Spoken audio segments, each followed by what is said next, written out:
Welcome to the Gigging Success Podcast. And now, here's your host, Brad Lazarus.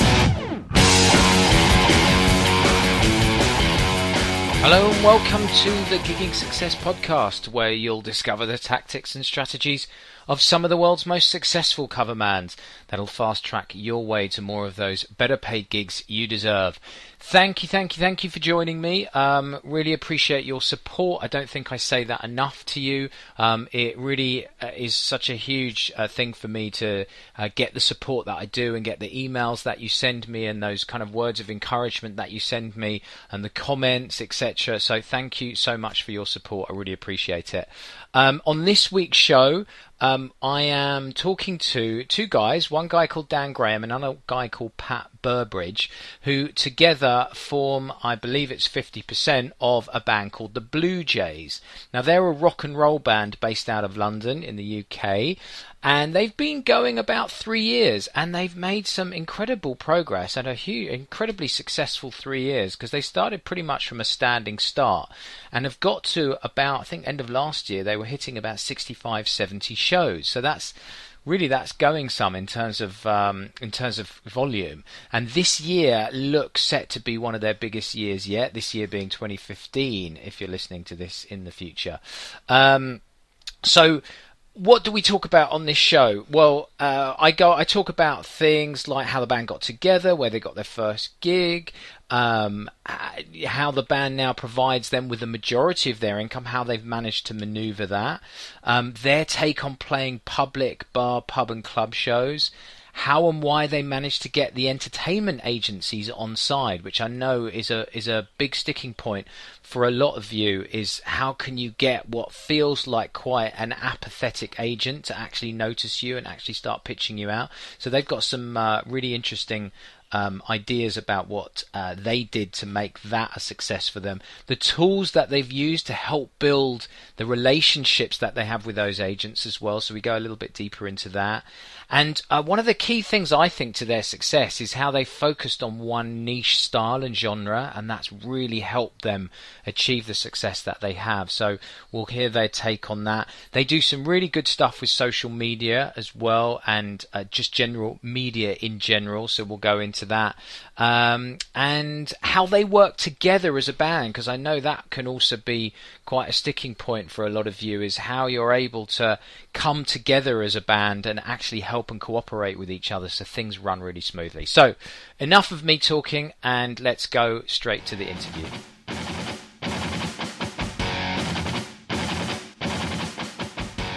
Okay, I'm really delighted to have on the podcast today Dan Graham and Pat Burbridge from a band called the Bluejays. Now, they are a rock and roll band based out of London in the UK. And I came across them in my work in LM2 Entertainment. I've actually booked them for a client. They were that good. So I was having a chat with Dan, and they're doing some really great things. They've made such a huge amount of progress in the last 3 years or so, which they'll talk us through. So I thought, let's get them on. I love the idea of bands working in the niche and having success. I think it's a really good strategy. So guys, how are you? Good, thanks, Brad. How are you? Yeah, very well, thank you. Good. So, do you want to just introduce yourselves? Dan, do you want to start off and tell us a little about yourself for a few moments, and then we can move on to Pat? Yeah, sure. I'm Dan, play drums in the band, and sort of co-created it with AJ Dean, who's the lead singer. And I've been drumming since I was about 16, I'd say. And you're how old now? I'm 31 now. Right, okay. Yeah. And did quite a few sort of rock and roll musicals in the theatre world, which is how I met Pat, Chris and AJ. And sort of things have just gone from there, really. And now we're like 3 years on and doing pretty well. Okay. And Pat? Tell us about yourself. I'm Pat. I play guitar and keyboard in the band. I've been playing guitar since I was about 13. And like Dan said, we've done a lot of rock and roll musicals together, and that's really how the Bluejays came about, really. Okay, and so what kind of shows were you working on? So we did a the main show that we were all involved in was a show called Dreamboats and Petticoats, which we all did at various stages on tour around the UK and in the West End. And it's a sort of jukebox musical where the cast are all playing the music as well. So we were employed as actor musicians. So we were on stage, as characters in the show, but also playing the music of the show, playing this sort of, late 50s, early 60s rock and roll stuff. And are you, how are you in terms of being an actor? Were you an actor first or a musician first? How? I mean, I think the majority of people that came into that show would say that they were actors first. I think obviously there's a strange kind of thing where, obviously it looks like you are an actor, but it also looks like you're just as much a musician. So it's hard to really kind of separate the two in that respect. I don't know. What do you think, Dan? I think it's mixed. I mean, it sort of it varies really. I just sort of got into theatre mostly because my parents, that's what they did as their careers. So I didn't have, Pat had, proper acting training. I didn't, and just sort of found myself doing these sort of shows. Depending on what show you do, I think it's sort of some relies more on you being more of a musician than an actor, and some they prefer you to be both. So it's sort of it varies from show to show, really. Yeah, I agree with that. Yeah. Right. So then, how did the Bluejays come about? You guys just working together and thinking, let's just get a band going, or was there it was sort more of a motive than that? No, it was to do with that. Me and AJ were doing a show together, which was a 3-month tour where it was sort of, I think it was called Rock and Roll Heaven. And we were doing just different, different names of the 50s, and it was sort of a compilation show. It was more of a gig. There's no acting. It was just a gig. Excuse me. And we finished that, and we sort of thought, well, we can do this, and we should sort of form a band and get started on that. And we did. And we had about 3 gigs that just came off just knowing people through sort of various contacts that either had weddings or, corporate sort of thing.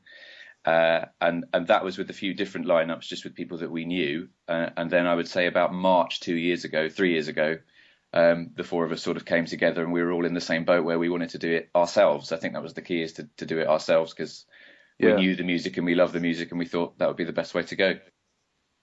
And how much a part of your income, if you like, is the Bluejays now? And do you have kind of day jobs, or where are you working? Where is your income streams coming from? I'd say for me, the Bluejays is really the majority of my income now.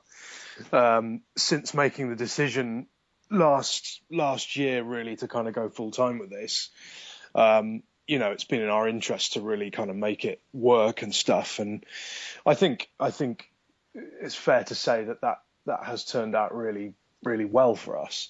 I mean, obviously, in the kind of quieter months, like January through to March, obviously because the work is a bit seasonal, summer, there's lots of weddings, Christmas, there's lots of corporate stuff. So I try to, find a few little odd jobs here and there that will just bring in a bit of extra cash through those kind of months. But really, the Bluejays for me is my big earner now. Right. So how many gigs a year are you doing then with the Bluejays now? I mean, how many have you got in for 2015, let's say, and how many did you have last year in total? I think I was looking at this the other day. I think this year at the moment it stands at about 36 for this year, and last year was between 65 to 70. Right. Okay. So we're trying to match and beat that this year. But yeah, it's around that sort of number. Right. So you're pretty much on track to beat that, aren't you? Particularly with the fact that the market is booking late generally, isn't it, these days? Yeah, I think it is. And just in the last week, we've had quite a few inquiries for sort of September time. So it does seem to come at once, which is weird, but it's just how it happens. Right. Okay. And I mean, in terms of where you're getting these gigs from, what types of shows are they? What types of gigs are you getting that make up that 65, 70 in last year? Is it private work, corporate work, public shows? How's that split? I think I mean, the majority of it really is weddings. That's really been our kind of bread and butter over the last few years. But we've tried more recently, to try and really push through on the kind of corporate market. So like last Christmas, we did some really decent gigs that was the kind of corporate based stuff. And also, we started doing a few public gigs once a month, mainly just because we had a lot of friends who kept saying to us, look, when can we come and see you? And we just thought, well, actually, yeah, let's do a public gig. It'd be fun, it'd be nice to kind of not have the pressure of, delivering for a kind of wedding or something like that. We can kind of just let our hair down a little bit and have a bit of fun with it. So you pretty much, you'd got a bunch of dates, private wedding bookings in the diary, and then you got your public show. Yeah. Run. So it wasn't, am I correct in saying it wasn't from the public shows that you got these weddings? I think it has been since then, but but I'm trying to understand how did you initially get those weddings then? Where did they come from? Was it just word of mouth, or what kind of marketing were you doing, if you were doing anything? To begin with, it was quite, I was quite new to this, so it was just trying to get us online and get the most basic of online presence. So we had a very, very basic website at the time. And we just had a couple of people that had seen us at the few weddings that we'd done or corporate gigs that we'd done. And it just sort of was very luckily snowballed from there. Mm.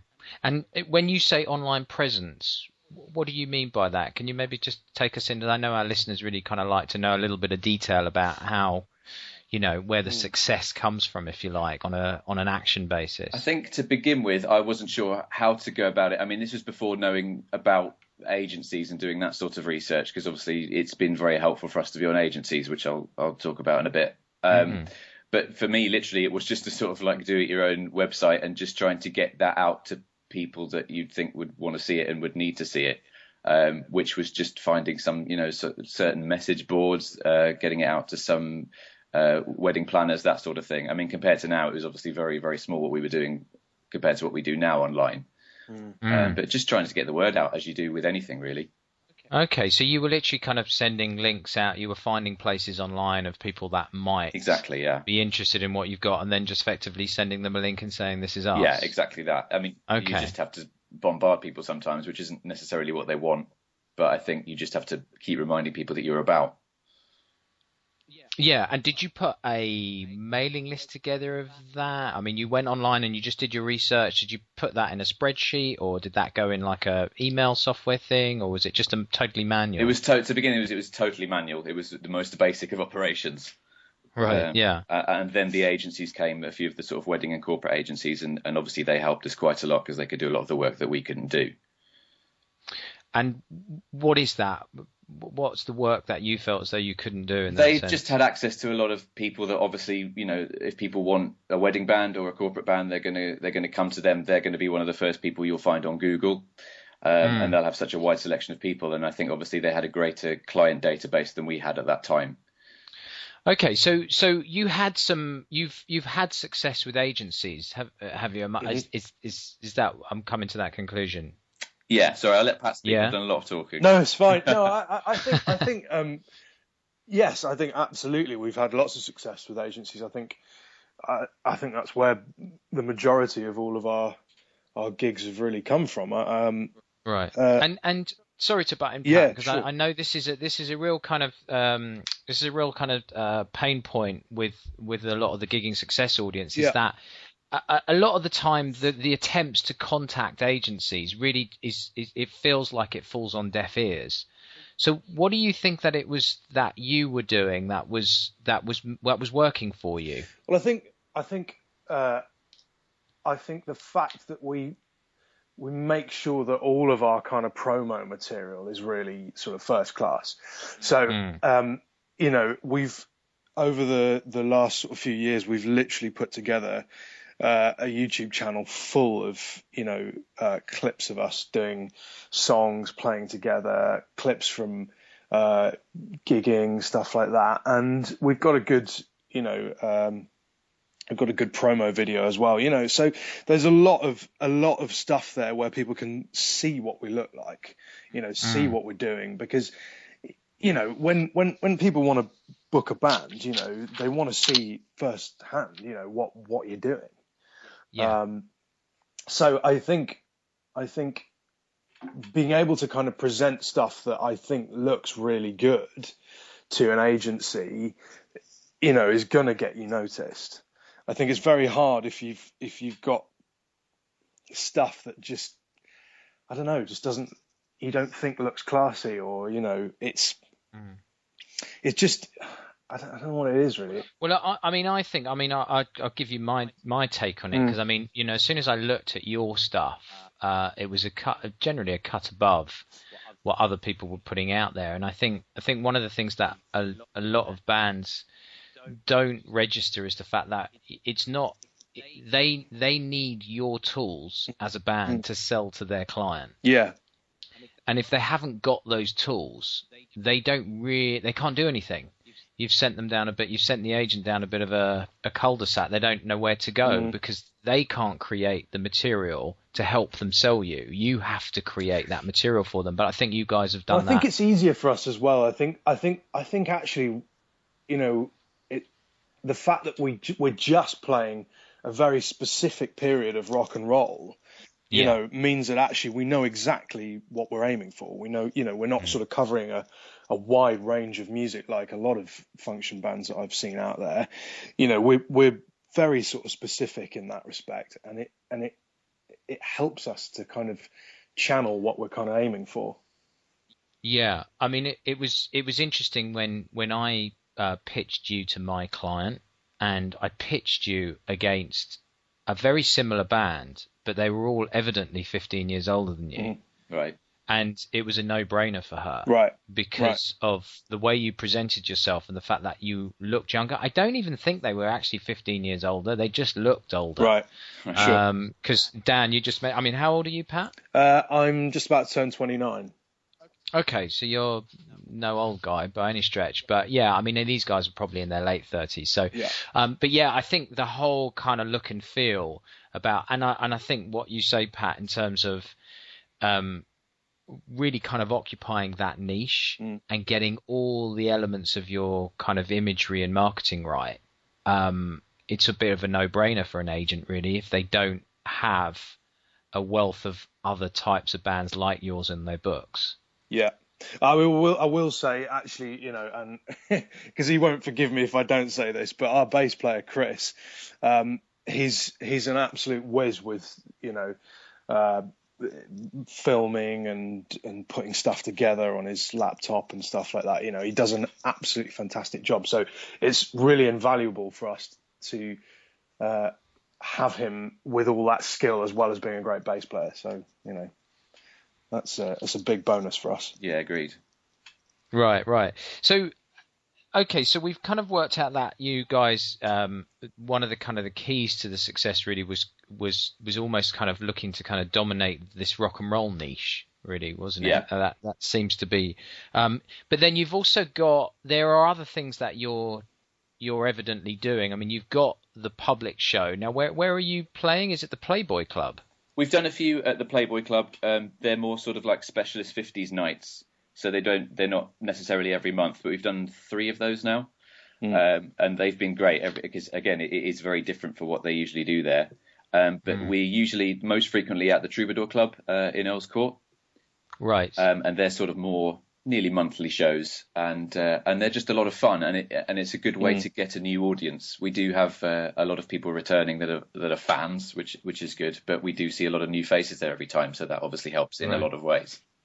And are you doing anything to turn that audience in some way, shape or form into a client or into leads that then turn into a client? Is there anything you're doing there, or are you just playing, saying thanks for supporting us, and then that's that? I think it's yeah. I mean, the majority of people that come down there are just coming out essentially just for an evening of live music. So it's hard some ways to kind of turn that into kind of prospective clients or whatever. But I mean, you know, with public shows, it's always good to be able to invite people along, or whatever, a good excuse for us to just promote ourselves, really. Mm. Well, yeah, I mean, okay, so you're not kind of directly doing anything to kind of generate leads from those, but presumably you're inviting prospective clients down to see you? Yeah. I mean, I think every show we've always invited people that we think, or people that we know have shown a kind of interest in us. Right. So, yeah, I mean, I think for us, it's a good opportunity for us to generate a bit of profile. We can tell people to follow us on Twitter, look us up on Facebook and stuff like that. And, to kind of generate a bit of an online following, always kind of looks good, when you're presenting yourself to prospective clients. Yeah, well, that was what I was going to go on to, actually. I mean, you guys are doing a fantastic job on social media. Is there any kind of strategy that you're going for there, or I think how often are you on social media? How much time does it take? Talk us through that. I think it's done quite a lot whenever we can have the chance, and as Pat said, Chris does a great job of it, and is on there quite a lot. I think the key to it, especially with Facebook, is content, and is to do with as much video as you can put up there. If you can get it, directly to people to see, this is what we do, this is what we did 2 nights ago. And I've found more recently that we've had people comment underneath our videos, and they'll be tagging their friends in, which is just perfect, because they're, these are people that haven't even seen us at all, and they're now telling our friends, oh, you want to see these guys, and that's sort of how it happens, we find. Right. Okay. So you've kind of got the whole kind of tagging thing going on, then, have you? And then, so. When you say video, how are you taking that video? Are you just using your iPhones, or are you getting someone down, or how's that working? It was to begin with, Pat, wasn't it? But now we've got Chris has a swanky camera, and that's used at gigs. Sometimes it's just, I mean, it depends what sort of the gig is, what sort of situation we're in, if we can even film it, But whatever sort of footage we can get together, we will always try and get footage of gigs and of rehearsals. Right. So just talk me through how you might film yourself at a gig then, if you've got, on the limited resources that you and other kind of bands have available to you. How talk us through that? I think I'll let you speak, Pat. Go. Well, no, I mean, it really kind of varies, to be honest. I mean, sometimes, we'll have our sound engineer will just say, look, here's a set list. These are the songs we want recording. Here's the camera. And actually, more often than not, they tend to do a good job, because they'll just go and stand in one corner of the room and hold the camera up high. So there's a good sort of spread across the room. In the past, that's been just with an iPhone or whatever, and we've kind of just managed to touch it up as best we can. We did one thing once at the Troubadour where we said we got everybody that had a phone on them to film one particular song. Yeah. And they sent it to us, which is obviously a bit of a different thing to do. And we managed to put the footage together using a few different, angles and stuff like that. Oh, wow, that's a great idea. Yeah, it was more unique. So that worked really quite well. Right. And every so often we'll go, when we're in the rehearsal studio, we'll go and do something we haven't put on our YouTube channel yet. And that will take a bit longer, in that we'll use this decent camera and do a few angles and do the song a few times, and then put together a really good looking, rehearsal video. Right. Okay. Some really kind of good ideas to almost kind of leverage every situation to get video. Yeah, exactly. Yeah, I think. Yeah, or even just images as well. It's always good to just post something that people can look at. Even if it is just a photograph or whatever. And do you find, I mean, you're relatively active really on, I mean, I noticed, on your Facebook page, you've got, up to 60 likes on one of your posts and 34 shares or something, which is pretty good going. Is that literally just you putting the content up there and getting the content, putting it up there in the way we've described? No, or I think it's anything else you're doing? I think it's to do with the quality of the content as well.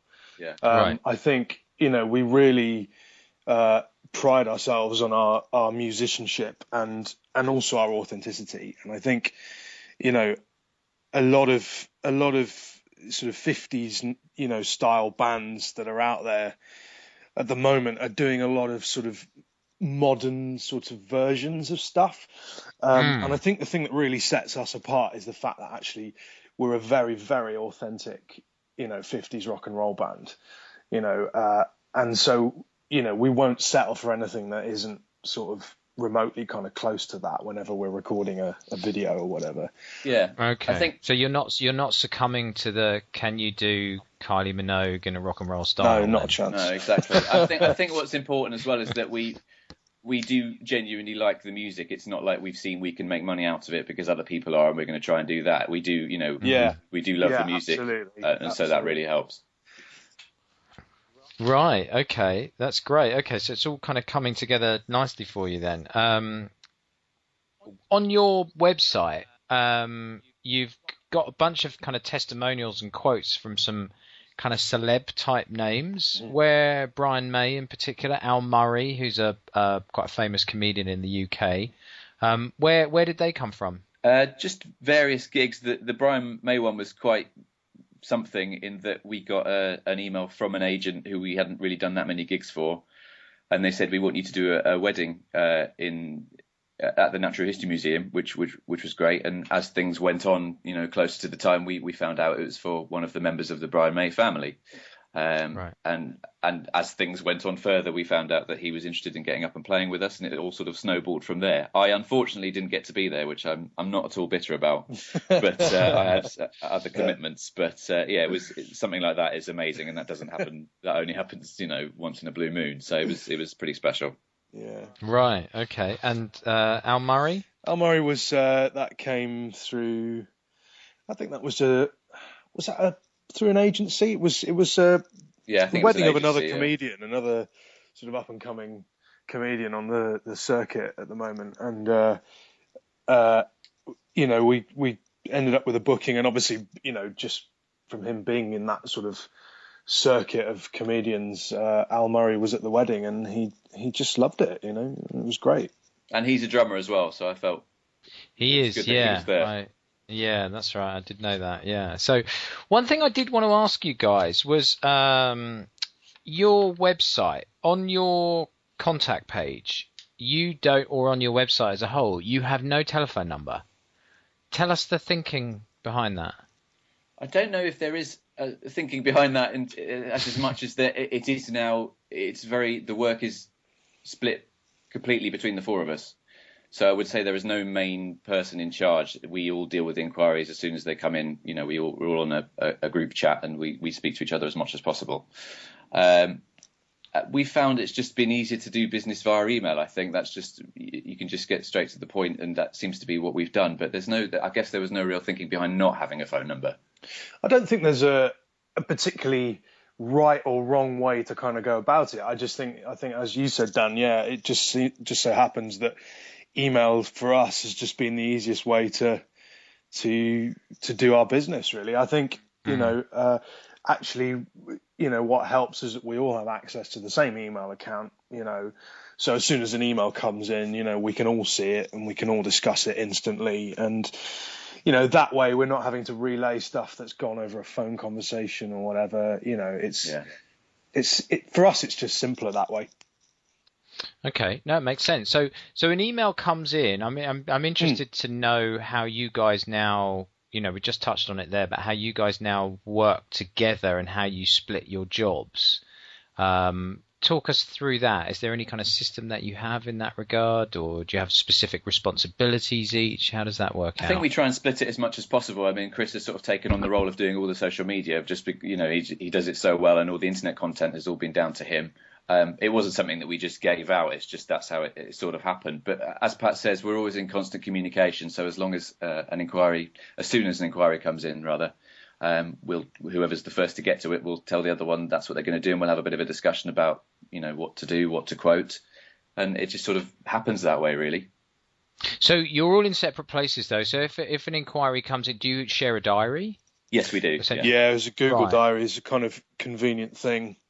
You can just, I sound like I'm sort of promoting Google here or whatever, but you can just, you literally just put it in, and I think you just tag it on the same email address, and then everybody gets it, and any dates that get booked in, you can just look up the Bluejays diary or whatever. It's good. So you've got that. So you've got that shared diary thing, and then the rest of your communication is pretty much by email, is it? A group email? It's group text. We literally, Oh, it's group text. Yeah, we just Okay. text each other. It's very simple. It's AJ, our singer, he described it to me one day as the best and worst thing we've ever done. Because Why's that? because sometimes you'll come back to your phone and you'll find that three of us have been chatting, and you'll find 60 messages or something that you've got to read back through or something. It's ridiculous, but Okay, but at least, I suppose, at least you've got those lines of communication open all the time, haven't you? Yeah. Right. Well, that's great. So what's next for you guys? What's the kind of plan? Because obviously, if you're doing 65, 70 shows last year and you're hoping to break that this year, and there's only so many of you. There's only one of each of you, and there's only so many dates that you can specifically fill. Where does it stop? Do you create another Bluejays, or do you use Deps, or?